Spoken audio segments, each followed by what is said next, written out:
Okay. Can everybody view view the slides? Yes, sir. Yes, sir. Yes, yes. Yes. Okay.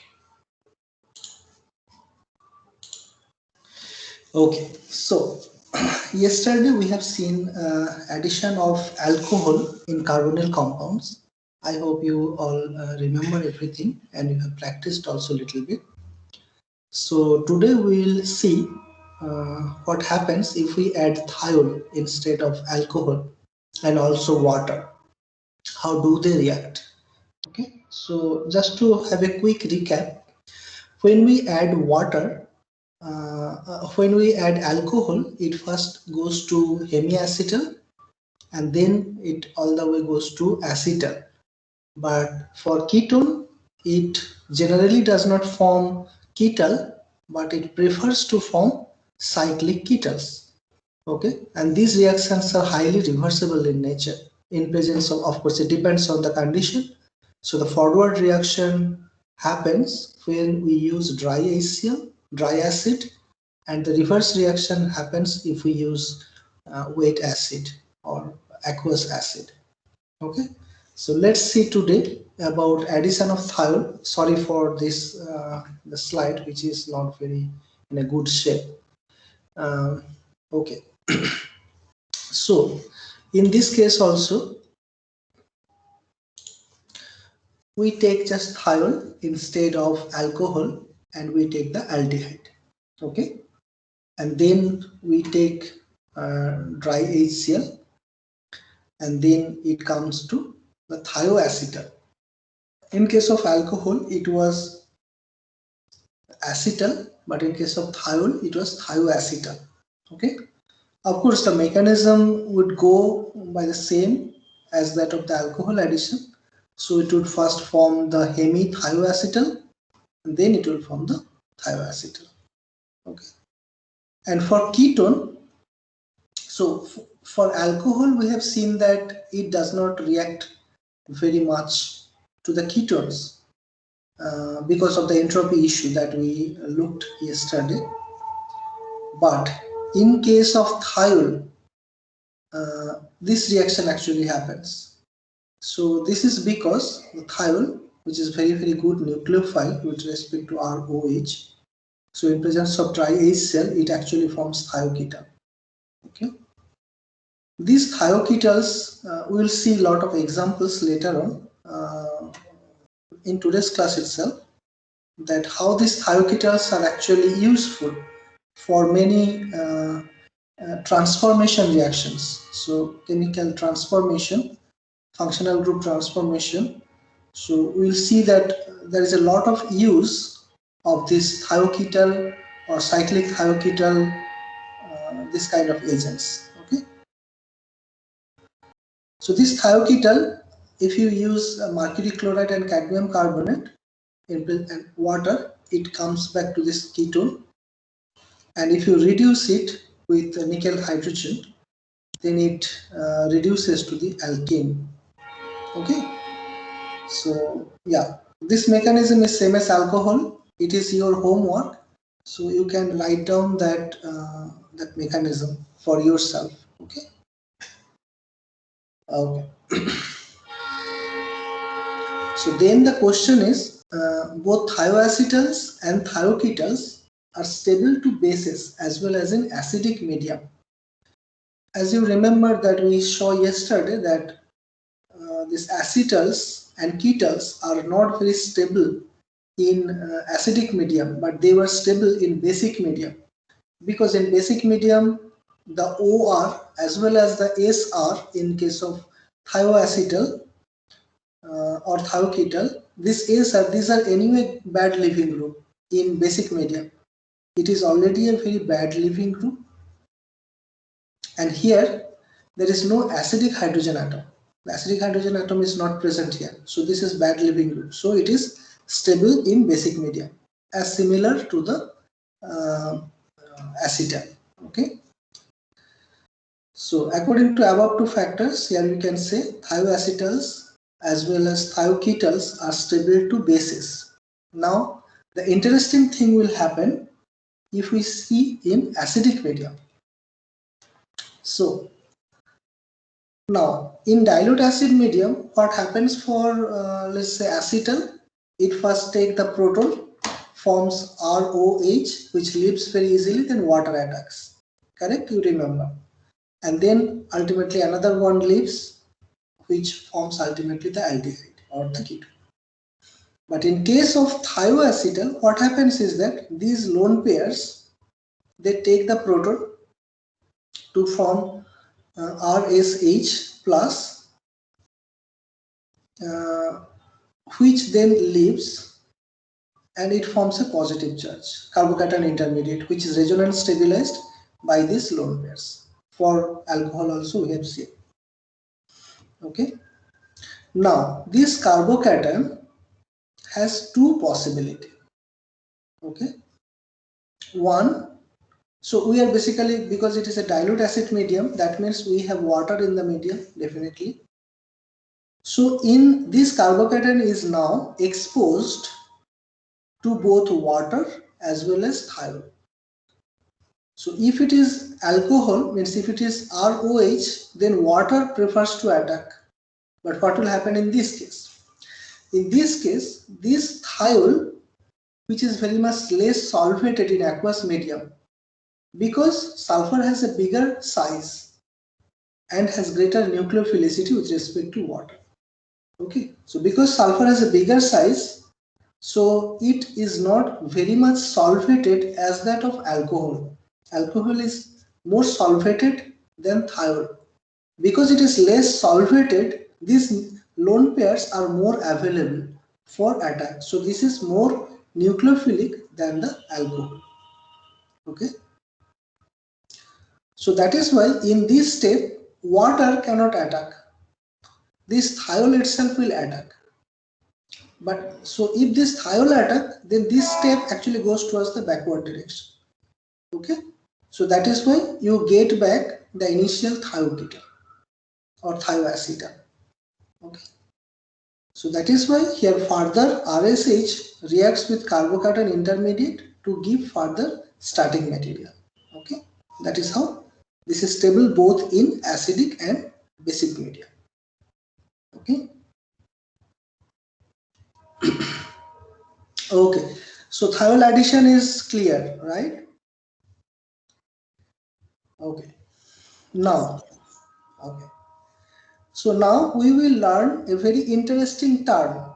Okay, interesting reaction, and this reaction is very crucial. Wherever you study, this reagent you will find almost everywhere. Okay, in your masters, in your PhD, in your research, anywhere you go, you have to remember this thing.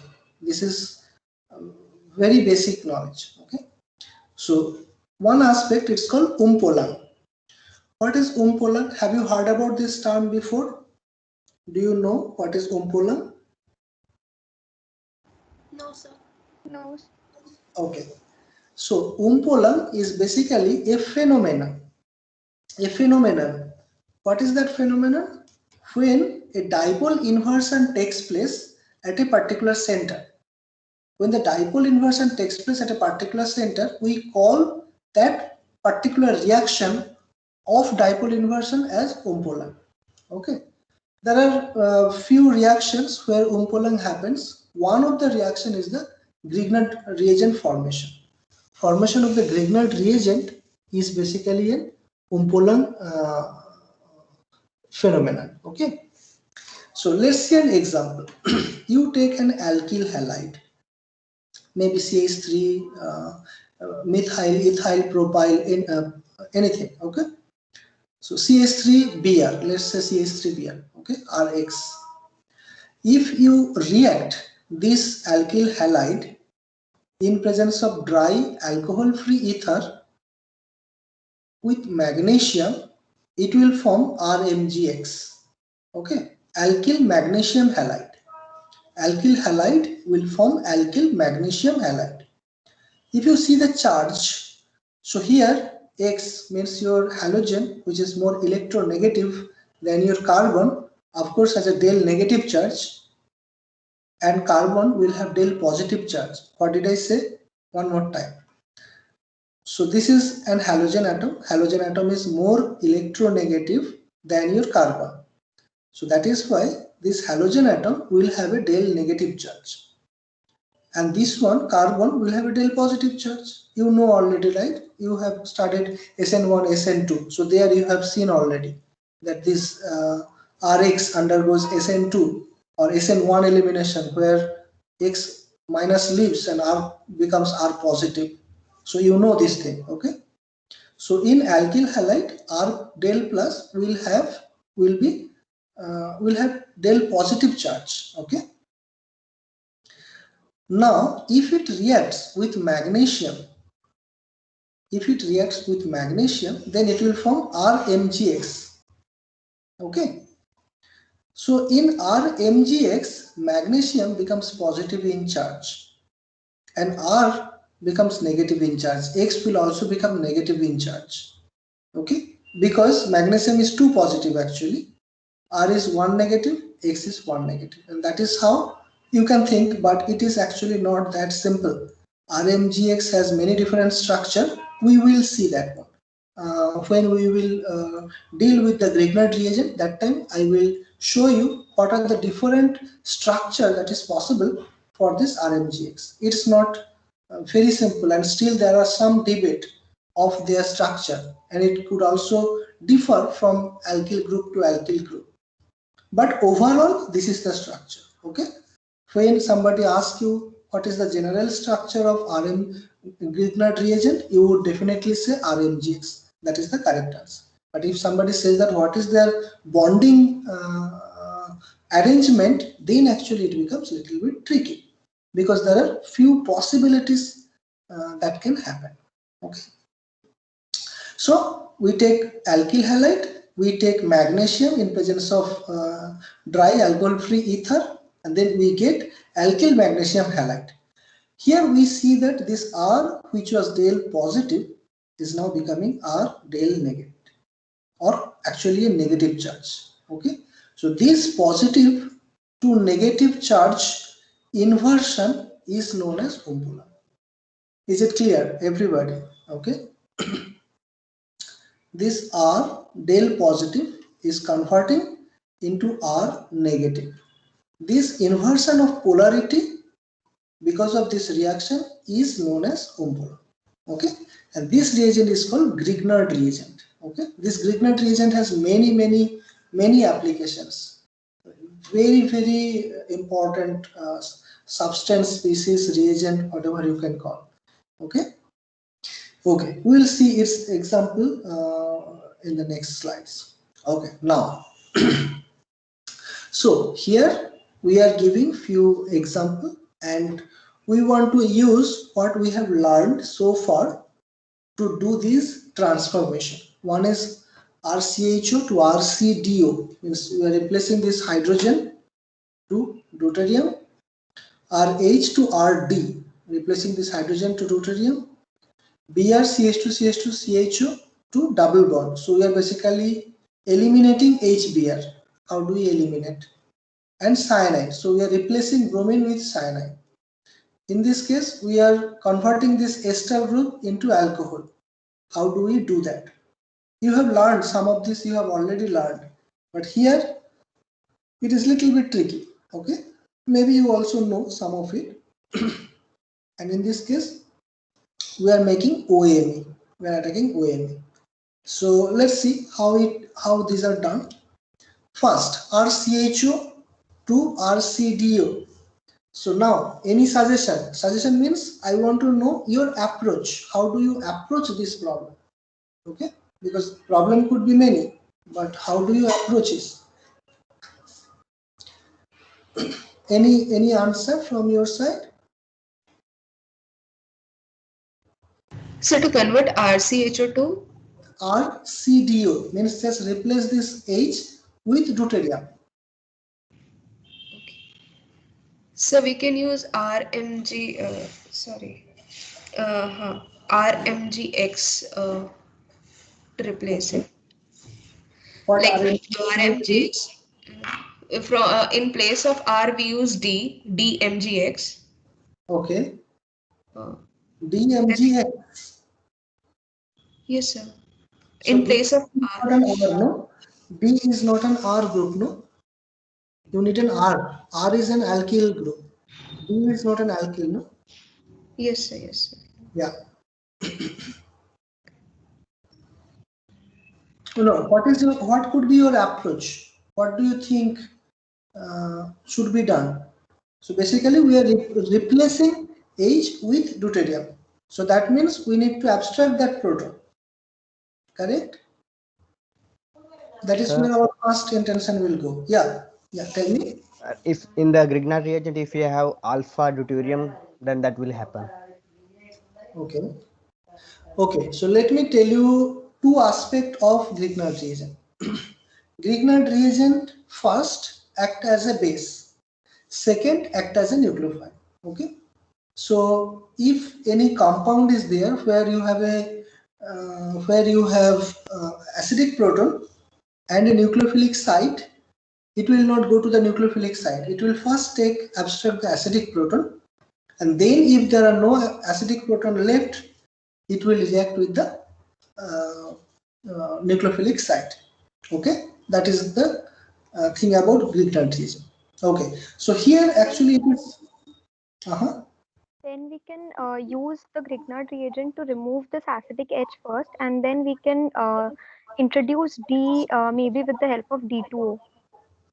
Okay, yes. So one, you have gone little bit further. Okay, so we need to first take out, abstract that proton to make a negative charge over there, and then we can put D2O, and from D2O it will pick up that D. Very good, very nice. But now the question is, how do we abstract this proton? Okay, so now here, see the approach. Let's set up the approach. How do we move towards this problem? Here, this carbon is already a del positive, right? And oxygen is del negative. Now tell me, OH versus CH, which proton is more acidic?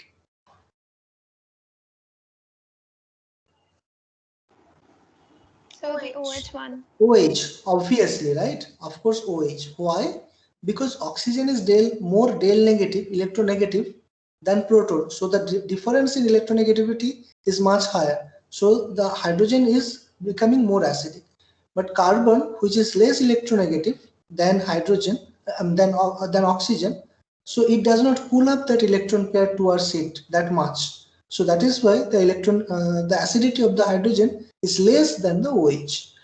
In this case, this carbon is already connected with oxygen. So here you already have a del positive charge. So that means the acidity of this proton is much less, isn't it? So somehow you have to increase acidity of this proton. Okay, or at least you have to make this carbon, if you take this proton, a negative charge will come here, and this negative charge you have to stabilize somehow. In this case, this negative charge will not be stabilized because you do not have a much stabilizing agent here. Okay, how do we do that? Okay, so this is the approach. What do? We take first dithiol. Okay, so we take dithiol and then react with this aldehyde, so that we get cyclic thioacetal. Okay, the moment we make cyclic thioacetal, now these sulfurs, of course they are electron withdrawing in nature, but the good thing is that sulfur are also bigger in size. They have vacant d orbital. If you have a negative charge here on carbon, this negative charge will be back donated to get stabilized by these two sulfur. Okay, now if you use a very strong base, not Grignard actually, stronger than that, that is phenyl lithium, this phenyl lithium can take this proton. Okay, then a negative charge will form here. This negative charge will be stabilized by the vacant d orbital of the two sulfur. Okay, so this is stabilized. Now if you add D2O, the last step, then this negative charge will take a deuterium atom from here, so that you get this D. Then in the first slide I showed how to remove this one. You use mercury chloride in cadmium carbonate. These two combination will remove this diethyl 1,2-diethyl protection to make this double bond. Okay, clear? So basically we use this thiol chemistry again, the thioacetal chemistry, so that first you make cyclic thioacetal and then take up this proton and then use the D2. Okay. Okay. Second problem. Okay. Do you have any idea how can we do this RH to RD? This is a bit tricky, so it's fine also if you do not know.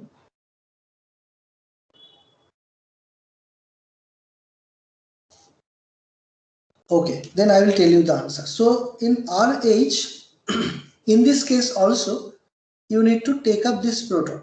Okay, you need to abstract this proton. But how do we do that? So this can be done in photochemical way. If you add H nu in presence of H nu and in presence of chlorine, this I think this reaction you have already studied in your higher secondary.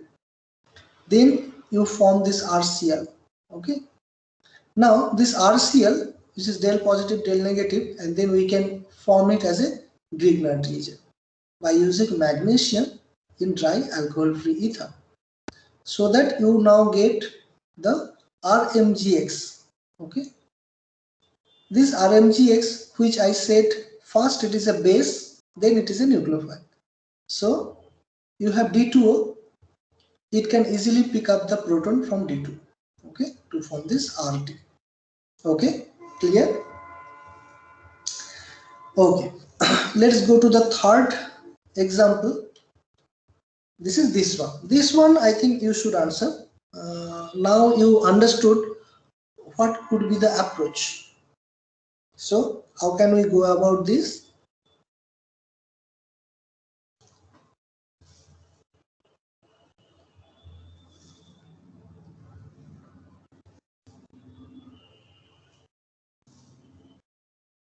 We can first use Grignard reagent to replace this Br with MgX.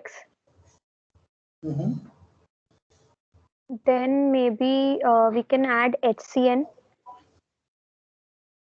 Okay. I mean, So also that Br acts as a NGP, so that can also be.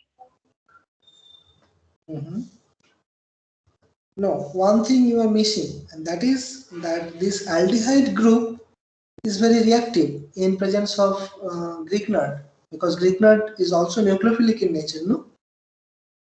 So it will, the moment you form Grignard, this aldehyde will not remain intact. So we will use protection to first protect the aldehyde group, and then we'll use Grignard to remove the Br. Yes, sir. The masking process, like we do in the aldehyde group, and then react with Br. Yeah. So first, protecting the aldehyde group is the correct answer. Okay, we'll do that. How can we do that? So by making acetyl or reacting it with acetyl or some group like which get removed after the reaction also. Yes, yes. We can form the acetal one because it's aldehyde. We can easily form acetal one. Okay. Now there is a very simple reaction from converting this bromine to cyanide. No, you have also studied, I think. Okay, so let's see that one, how it can be done. So you are right actually. So you can use ethanol in presence of dry HCl, so that it will be protected, acetal protection actually. So then after that, this part is your non-reactive part. It has become non-reactive. Now you use aqueous Caesium. You have studied, I think, aqueous Caesium versus alcoholic Caesium. Aqueous Caesium replaces this bromine. Alcoholic Caesium do the abstraction of this proton. One case you do SN2 reaction, another case you do elimination reaction. I think it is also part of the higher secondary class. Okay. So you use aqueous KCl, this negative charge will attack here, and then you form this cyano group. And now if you use catalytic amount of dilute HCl, then you can remove this part. Okay, it's I think very straightforward. The crucial part is to protect this aldehyde one, because you cannot use KCN without protection, because it will otherwise it will form cyanohydrine. We will see that reaction little bit later on. Okay, after maybe 1 or 2 class, we'll see how cyanide adds to carbonyl compound. Okay, this one clear? Okay. This I think already I have answered. What do? First you protect the aldehyde group by using this acetal protection, then use alcoholic KOH.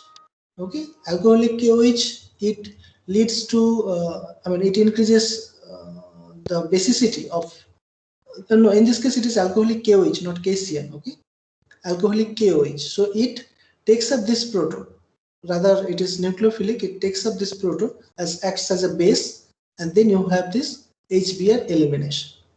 Okay, and now if you have aqueous HCl, this acetal production will be gone, so you get this transformation. Okay, everybody understood?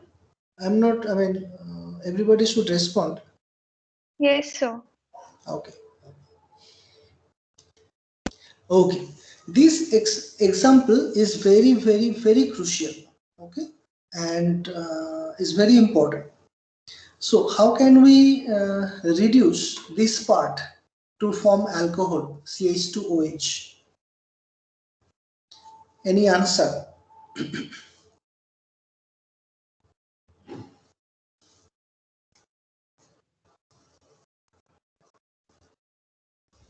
We will first protect the ketone group by forming cyclic ketal, and then we might use some reducing agent to reduce the ester. Yes. So why you want to first protect this one?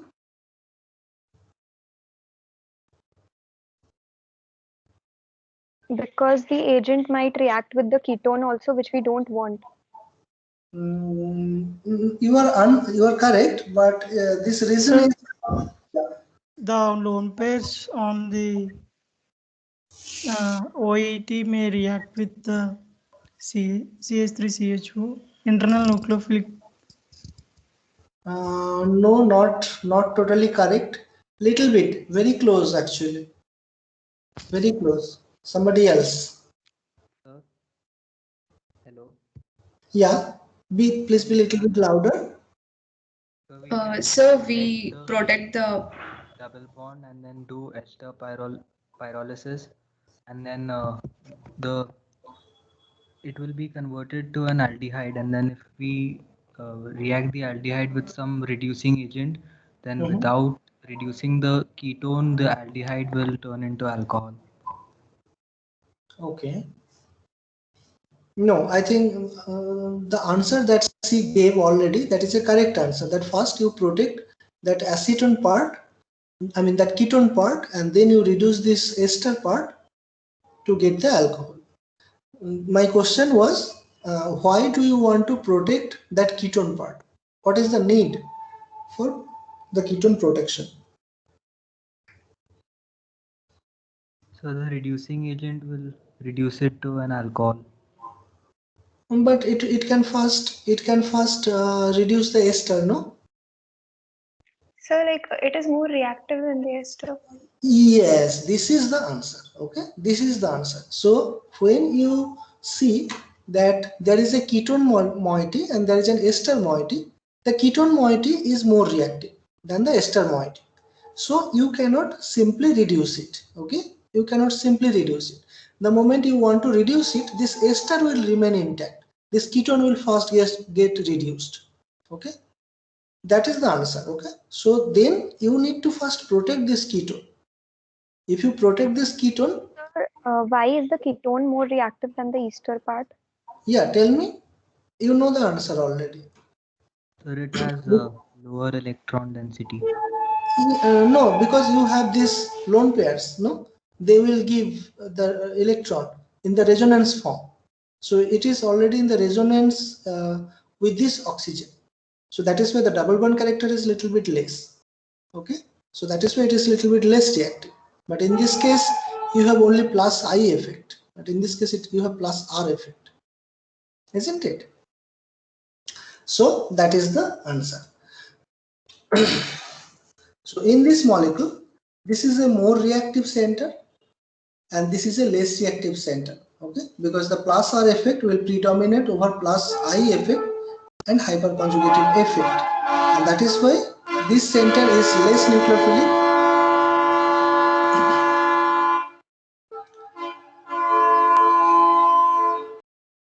Yeah, this center is less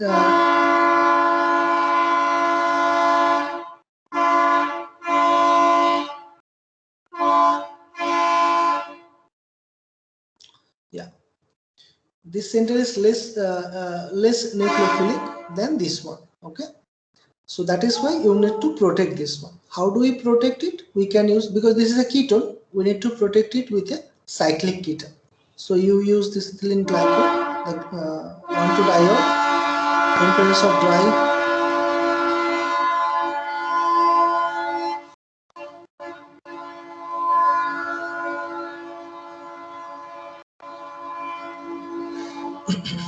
Yeah, in presence of dry HCl, and then you form this cyclic ketone here, and then what you can use, this reducing agent is called lithium aluminum hydride. This reagent also we will study in this course itself, okay, after few classes. So if you use lithium aluminum hydride, there are a few other reducing agents available, but if you see that this reducing agent is the strongest one among them, and this can actually reduce the ester. Okay, there is another reducing agent called sodium borohydride, but that will not reduce ester. We'll see those things later on. So if you use this lithium aluminum hydride, it will then reduce this ester moiety to CH2OH, and then you know what you have to do. Just add dilute HCl, then you can remove this protection so that you get this compound. Clear? Okay. Yes, sir. Yeah. Okay, this is the last one. This is not very straightforward, but I would still want to ask you if anybody has an answer.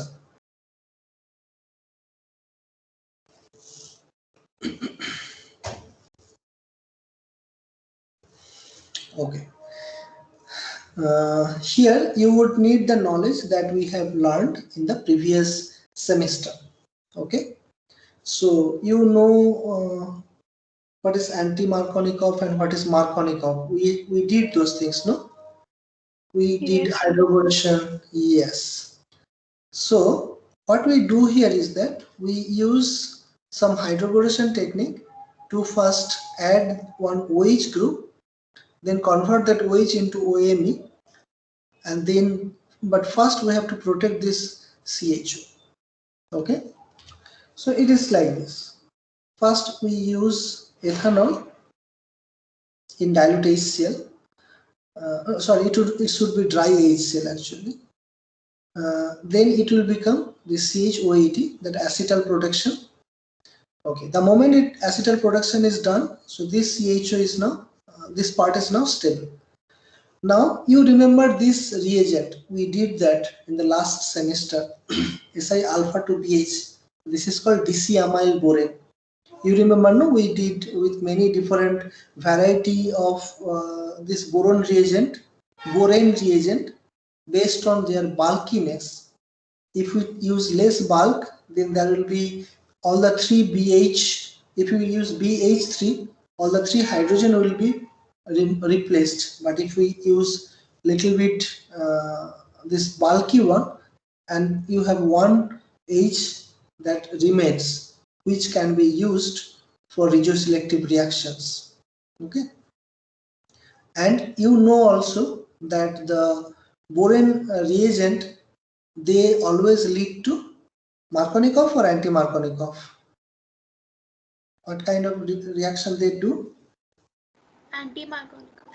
Anti-Markovnikov, yes. So they lead to anti-Markovnikov. And in this case, anti-Markovnikov means what? The less substituted site, this side. So if you do this Si alpha to BH and OH minus H2O2, it will lead to this CH2OH part in this end. Okay. So now almost done, everything is done. This part is ready. For this part is ready. So now you just have to replace OH to OM. Okay, how do you do that? What kind of reagents? Here we have used dimethyl sulfate Me2SO4 OH minus.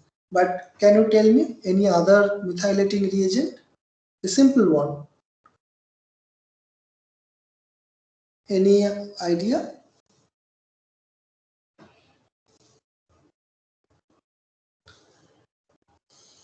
Okay, no problem.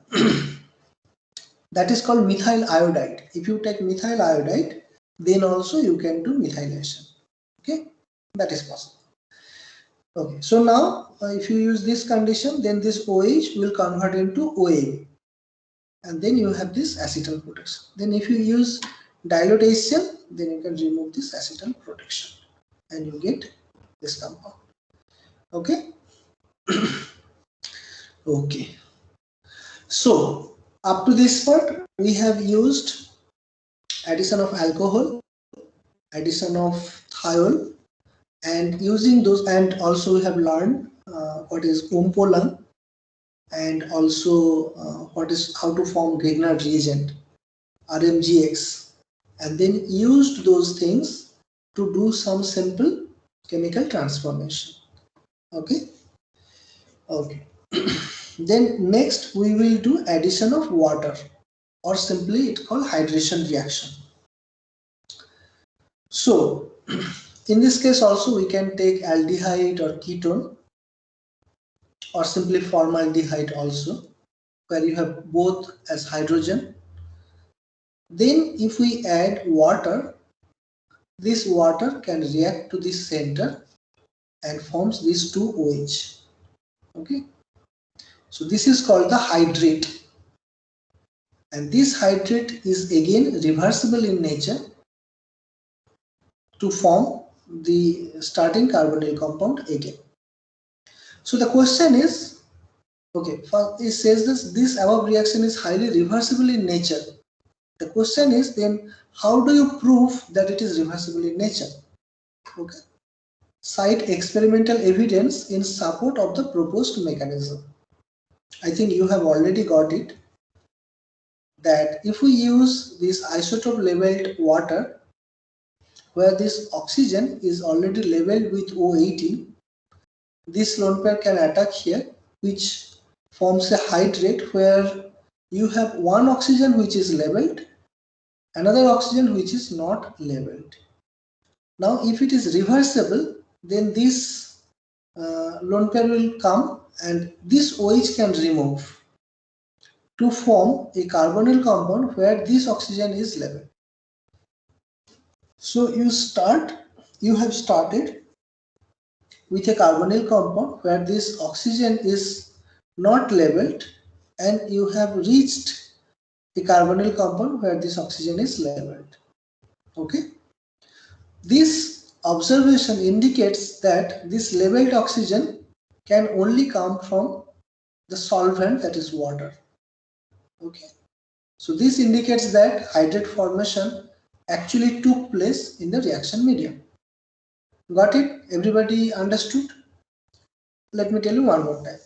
So how do we prove that this reaction is reversible in nature? We take carbonyl compound, we take water which is labeled, O18 labeled. Then it reacts, it forms a hydrate where one oxygen is labeled, one is not labeled. Okay. Then if it is reversible, then this oxygen, this double bond can form and this OH can leave, so that now this carbonyl compound is labeled. So we started with a carbonyl compound where this oxygen is not labeled, and we ended up with a carbonyl compound where this oxygen is labeled.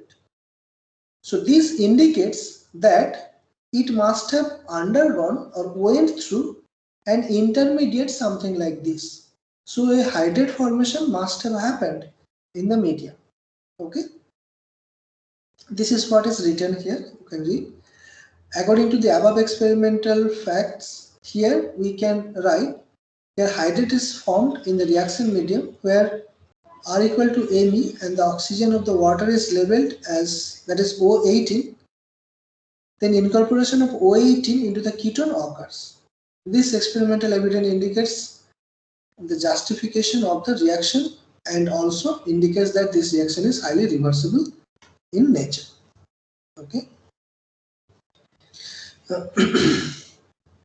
Okay, this is nothing. This you already know. Predict the reaction rate of the following. So the moment you come from here to here, so in this case you have plus I effect. So the ketone is least reactive. Then aldehyde, because you have still one plus I effect that is left. Then formaldehyde. So formaldehyde you do not have the plus I effect from R group. So this is the most reactive. Okay. In fact, I think I told you in the last class that formaldehyde mostly remains in the hydrate form. Okay, as a formalin. So when you buy formaldehyde, they comes as a formalin solution. Okay. So the reaction rate increases from left hand side to right hand side, obviously, no problem. As the reactivity of the carbonyl carbon increases from left hand side to right hand side. Okay, it's totally clear. Next question is, explain why the rate of addition of water becomes faster in acidic and alkaline pH. So the hydrate formation becomes very fast. It becomes faster in acidic as well as alkaline pH. Okay. So what happens under acidic pH? Under acidic pH, your carbonyl carbon, this carbon, this oxygen will get protonated. The moment it gets protonated, the del positive character of this carbon is more, so the electrophilicity increases. That means the water can attack it here very efficiently. So your hydration rate will increase, correct? This is what is written here. Under the acidic pH, carbonyl oxygen atom is protonated, which increases the reactivity of the carbonyl carbon. Okay. Therefore, attacking tendency by the nucleophile, that is water, towards the carbonyl carbon increases. Okay, that is why the reaction rate also increases. And then what happens in alkaline pH? In alkaline pH, here the nucleophile is not water. The nucleophile is not water anymore. The nucleophile is OH minus. OH minus is more nucleophilic than water. So OH minus can react fast than water. So in alkaline pH also the reaction rate will be higher than water. So it says under alkaline pH the reaction rate becomes very faster with respect to neutral pH. Here the actual nucleophile is OH minus ion, which has greater nucleophilicity with respect to water. Therefore, in this case, attacking tendency by a nucleophile towards the carbonyl carbon is increased, and consequently the reaction rate also increased. Okay. Okay, now we'll see some examples, and these examples are very important and very interesting also. I will not do everything. I will do just maybe one, and I will ask you to do the other three. Okay, as a homework. Okay, it says chloral, cyclopropanol, ninhydrin, and 1,3-diphenyl propane trione all form stable hydrates respectively. Explain. So I will just give this example of chloral, but then cyclopropanol, ninhydrin, and 1,3-diphenyl propane trione. So they all form stable hydrate. What would be their reason? Okay, you can write that down and you can send me. That is your assignment, first assignment. Okay, but first let me explain why chloral forms stable hydrate. So I will give you this example. Do you want to? Do you have any idea, any suggestion that why this chloral could form a stable hydrate? So because of less hindrance as well as more positive charge will lead to the stability of geminal diol. Because of the withdrawing ability, right? That is what you are saying. Yes, sir. Like more positive charge on the carbon will lead Yeah. to more stability of the geminal diol, and Yeah. also there is less hindrance. Yeah, that is one reason. There are two more reasons available. Okay.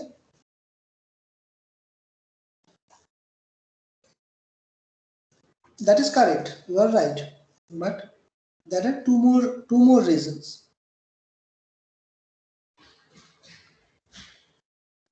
Okay.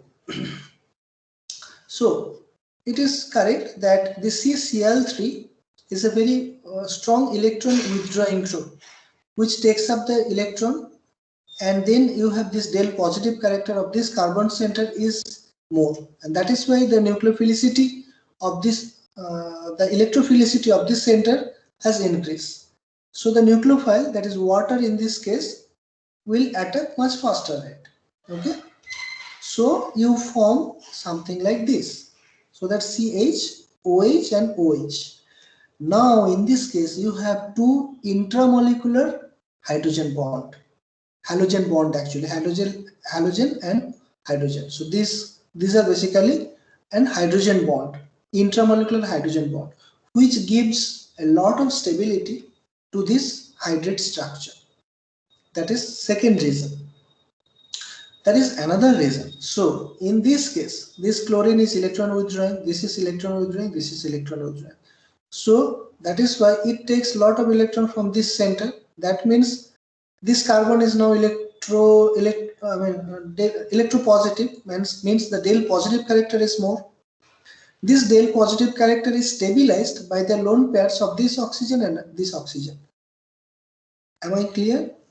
Let me explain one more time.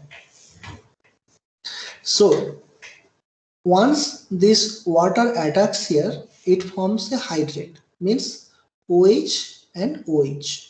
Okay. This hydrogen forms hydrogen bond with this chlorine. This hydrogen forms hydrogen bond with this chlorine. So you have two intramolecular hydrogen bonds which stabilize the system. That is the second reason. First reason is electron withdrawing. Second reason is hydrogen bond. Third reason is this 3-chlorine takes up the electron. So the bond moment is towards this chlorine, this chlorine, this chlorine. And for this bond, the bond moment is definitely towards this carbon because the electron withdrawing character of this chlorine. And this electropositive character of this carbon is compensated by the lone pairs of these two oxygen. Okay. So these lone pairs are given towards this carbon to stabilize this carbon, the electropositive character of this carbon. Correct. So what I want to point out here is that these two bond has a bond moment towards this carbon. This bond moment is towards this carbon. This bond moment is also towards this carbon. Okay. Now, if this hydrate has to break, what will happen? This bond has to come here and this bond has to be broken. But this bond moment is already on the other side. In this case also, this proton, let's say if it comes down, this OH should be broken, but then this bond moment is also in this way. It has to be opposite way. So this is the third point, that if this OH has to be removed, then the bond moment will be has to be reversed, which is not the case. Because the bond moment is towards the CH, that is why the breakdown of that OH is difficult. Okay, that is what is written. Moreover, this is the third point. Moreover, here the elimination of OH minus ion is rendered more difficult by the strong electron withdrawing CCl3 group. The bond moment is in the then opposite. Got it? Yes, Okay. sir. Okay. So this cyclopropanone, this case is very interesting, but I will not tell you today. let me leave that as a homework, as a first assignment. So this assignment, please listen everybody, this assignment will carry marks. So let me tell you, these three are 3 marks each, so total 9 marks. Okay, and everything will be add up to your final marks. So please send me this assignment as an email. Cyclopropanol, ninhydrin, and 1,3-diphenyl propanediol. Why these 3 forms stable hydrate? That is the question. Okay, and you can write the answer. Let me ask you one thing. So anybody knows how to upload these things in my MS Team? I mean, if you upload it, other student can see that, or only I will be able to see that? Only you will be able to see that. If you make an assignment in the MS Teams, we can submit and only you will be able to see that. Okay, then let's do that way. Okay, rather than sending the email, let's send that way. Okay, so I will create that assignment then in MS Team, and then you can upload in one document like last time. Write it down in your paper, take a picture and upload it either in the PDF or as a picture. PDF I think would be better. Okay. Yes, sir. And also, sir, if you could please upload the slides. Yes, definitely. I will do that one. Okay, I will do that. Yeah. Yes, sir. Okay. Okay. So everybody, is there any question up to this point? Okay. Then I consider that you all have understood and Excuse me, sir. yeah. So if possible, could you please shift the today's class in morning, in the first half of the day? Because we are having only 2 classes, from 8 to 9 one class, and this 5 to 6 one class. And the whole day we are free. So Okay. if you have any free slots, you can shift that class to the morning batch. Yes, sir. Thursday and Friday both, sir. Yes, sir. We are free almost the whole day. We just have 2 classes. Okay. Okay, I will see my schedule because actually there are another class also from the last autumn semester. Okay, because not one, actually there are 2 classes from the last autumn semester. So I will see which one is clashing with this schedule. I think because of that they have changed this slot. Earlier this slot was on Monday morning and Tuesday towards the noon. But because it was clashing, that is what they said that because there are other classes, so this class is overlapping with those class. That is why they have shifted it. I will see that if possible. I will do that one. Okay. Okay, fine. Okay. Yeah, I will create that assignment in MST, and then you can upload in the MST itself. Okay. I will see. But okay. Hello, sir. Yeah. Sir, what will be the deadline of today's assignment? Submitted by Sunday morning. Okay. Okay. Yeah. Do you know how to? Okay, so I see that assignment part. Okay, I'll create that one. Okay, you can see that one. And today is Friday, so you take Saturday. By Sunday morning 9 o'clock, you can send me that one. Okay. Okay. Let just wait before we leave. I'll take the attendance.